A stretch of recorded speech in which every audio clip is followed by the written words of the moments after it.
A recent article in Foreign Policy has raised many eyebrows, claiming that the US is currently being run by two presidents instead of one. The article argues that although Joe Biden is officially the sitting president, Trump has continued to dominate the political scene through his statements and actions. Even before Biden's victory was confirmed, world leaders were congratulating Trump. The first to reach out was Viktor Orban, the Prime Minister of Hungary, who called Trump right after the election, even though the results hadn't been announced yet. This raises an interesting point. If the world was already anticipating a Trump presidency, how much influence does he really have on the global stage? This early congratulations, along with others from global leaders, shows just how much the world was waiting for Trump to take charge. Orban's early congratulations could also be interpreted as a sign of his deep support for Trump, especially in the context of his relationship with both Trump and Russian President Vladimir Putin. Orban has consistently been critical of US policies, but his immediate call to Trump signals how much weight Trump's presidency holds in international relations. While many in the Gulf saw Trump as a strong ally during his previous term, there are now concerns about what his return could mean. Trump has made it clear that he plans to focus on the US energy sector, and this may have a major impact on oil-producing countries in the Gulf. With his America First policy, Trump might create a situation where the Gulf countries face a significant economic blow, particularly if his administration pushes forward with its plan to increase domestic oil production.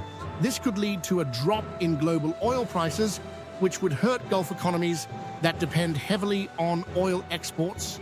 The prospect of Trump cutting deals with countries like Saudi Arabia or the UAE, while at the same time trying to drive up American oil production, puts the Gulf in a difficult position.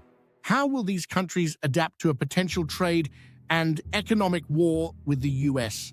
Only time will tell, but we may soon see the Gulf countries shift their strategies, possibly aligning more closely with other emerging economies like China and Russia. Another issue at the heart of Trump's presidency is his relationship with Israel and Palestine.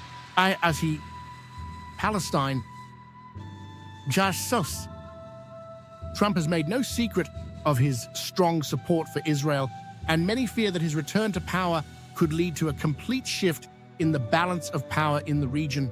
Trump's policies, including the recognition of Jerusalem as Israel's capital and the promotion of the deal of the century, have been controversial and are seen by many as disregarding Palestinian rights.